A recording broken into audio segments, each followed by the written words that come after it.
আসসালামু আলাইকুম ফ্রেন্ডস, সবাই কেমন আছো? আলহামদুলিল্লাহ আমরা সবাই ভালো আছি, নিশ্চয়ই তোমরাও ভালো আছো। আজকে ব্লগটা এই দুপুরবেলার রান্না থেকে শুরু করলাম। আজকে হচ্ছে ওই যে আগের দিনে যে শাকটা করেছিলাম, শীষ পালং শাক অর্ধেক করেছিলাম, অর্ধেক রেখে দিয়েছিলাম, কারণ অতগুলো শাক কে খাবে। আর এটা ডাঁটার ভাগটা বেশি ছিল, মোটা মোটা ডাঁটা দেখে আমি ভাবলাম যে জালদা গোশের হাড় দিয়ে করব।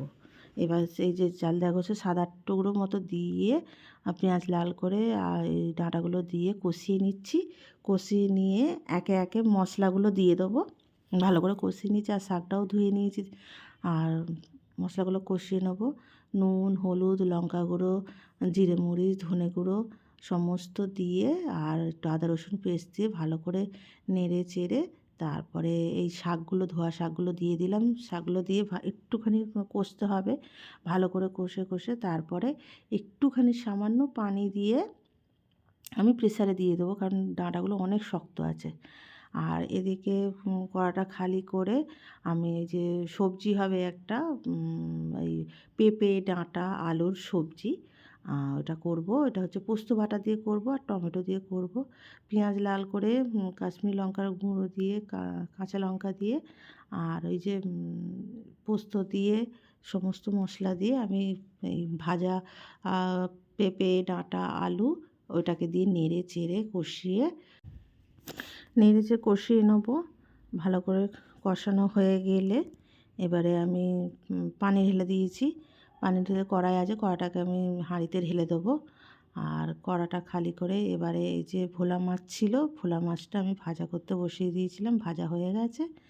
আর এই যে আমি পেঁয়াজ লাল করে নিয়েছি কাঁচা লঙ্কা দিয়ে, আর এই যে টমেটো, আদা রসুন আর হচ্ছে একটুখানি একটা এলাচ দিয়েছি, দিয়ে বেটে নিয়েছি। বেটে নেওয়ার পর এই মশলাটাকে কষছি। এবার হলুদ গুঁড়ো দিয়ে দিচ্ছি, পরিমাণ মতো হলুদ গুঁড়ো, লঙ্কা গুঁড়ো, নুন আর জিরে মরিচ গুঁড়ো দিয়ে ভালো করে কষিয়ে নেব। কষিয়ে নিয়ে এবারে ভাজা মাছগুলো দিয়ে দেবো।